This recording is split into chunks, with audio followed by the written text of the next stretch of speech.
इस वक्त मैं इंदिरा गांधी डेंटल हॉस्पिटल में हूं। आज मैं आपको उस शख्सियत से मिलाने जा रहा हूं जो आपको विस्तार में बताएंगे कि आप अपने दांतों का ख्याल किस तरह से रख सकते हैं। मैम, आपका नाम?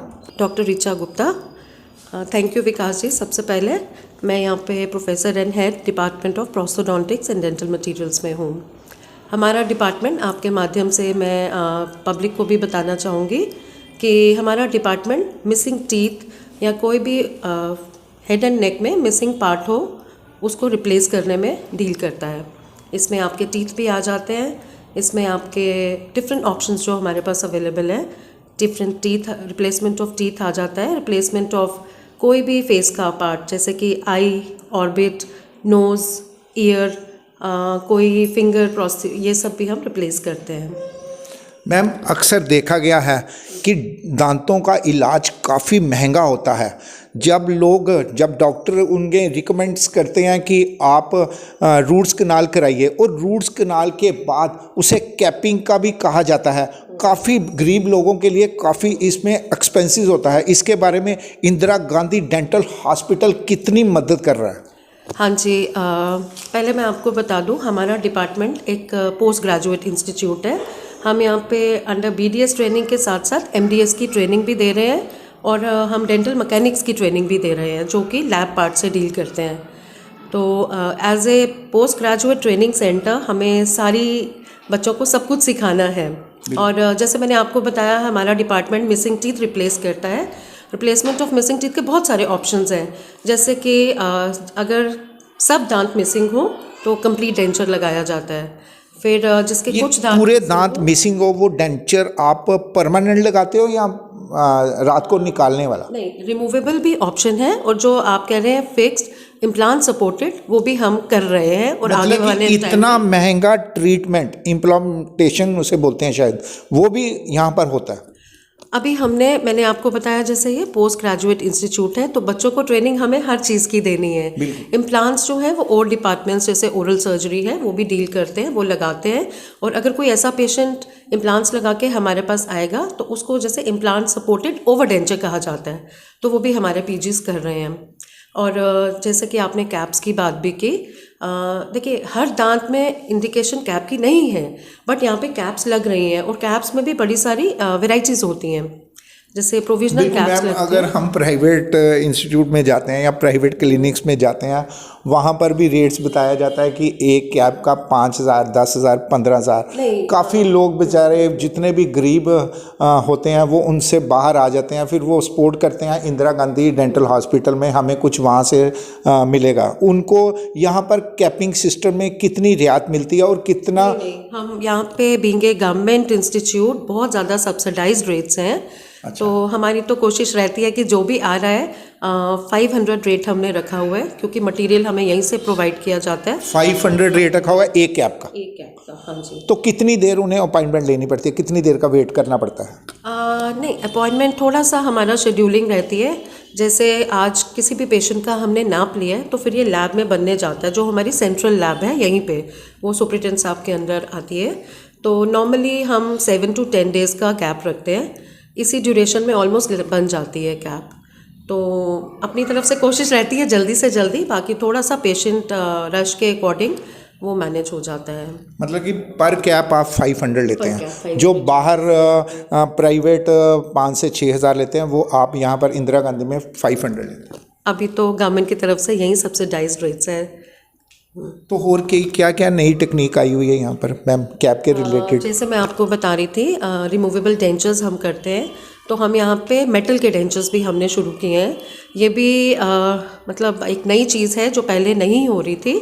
जैसे रिमूवेबल एक्रेलिक के डेंचर बनते थे, अब हम कास्ट पार्शियल डेंचर्स बना रहे थे। ये भी बाहर बहुत एक्सपेंसिव बनते हैं, तो ये भी हम बड़े सब्सिडाइज रेट्स में यहाँ पे हो रहे हैं। मेटल फ्रेमवर्क के साथ एक डेंचर की स्ट्रेंथ अच्छी आ जाती है।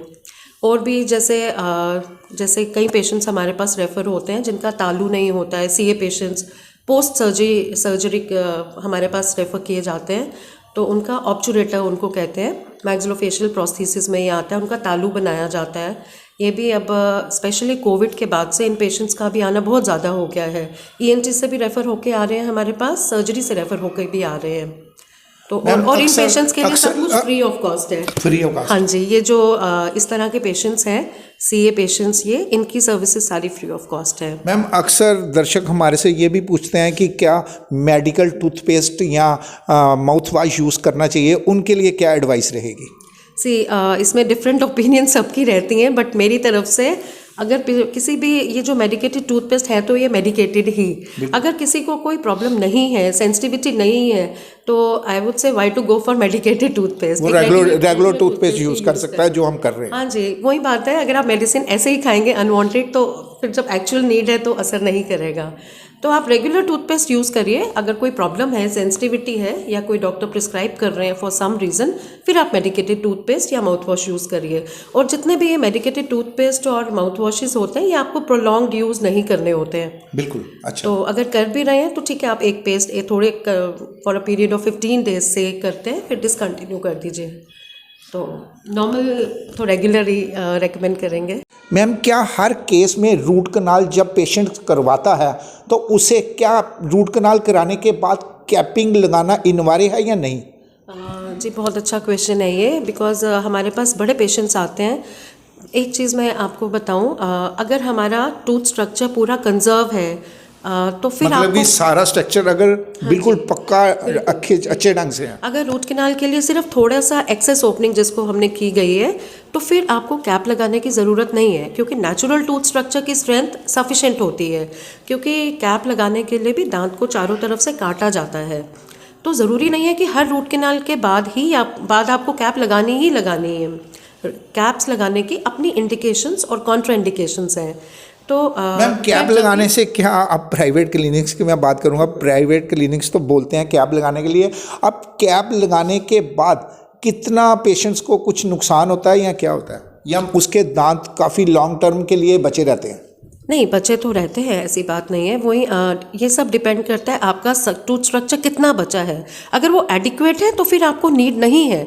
अगर दो दांतों के बीच का कॉन्टैक्ट टूट गया है तो फिर तो कैप रिकमेंडेड है कि वो आपको करानी है। But there are certain indications जिनमें अगर आप कैप नहीं कराएंगे, हम अगर बचाने के बजाय ज़्यादा हार्म कर रहे हैं, तो वो इंडिकेटेड नहीं है।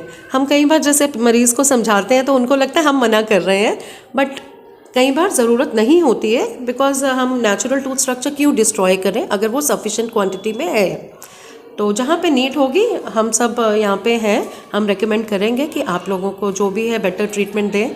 आफ्टर ऑल हम फैसिलिटी गवर्नमेंट ने दी है, तो why not to avail. Thank you. बहुत बहुत शुक्रिया मैम, आपका कीमती समय लेने के लिए। ये थे हमारे साथ ऋचा महाजन मैम, जिन्होंने साफ अक्षरों में कहा कि अब बाहर जाने की हर व्यक्ति को ज़रूरत नहीं है। नॉर्मल व्यक्ति के लिए हमने इंदिरा गांधी डेंटल हॉस्पिटल खोला हुआ है, जहां पर 5 से 6 हज़ार रुपये की कैप नहीं लगेगी। अगर आप रूट कनाल करवाते हो, उसके बाद डॉक्टर रिकमेंड्स करते हैं आपको कैप लगाने के लिए, और आपको कैपिंग के लिए इंदिरा गांधी डेंटल हॉस्पिटल आना है, और मात्र आपको सिर्फ 500 रुपया ही दे के एक कैप का प्रोविज़न मिलेगा।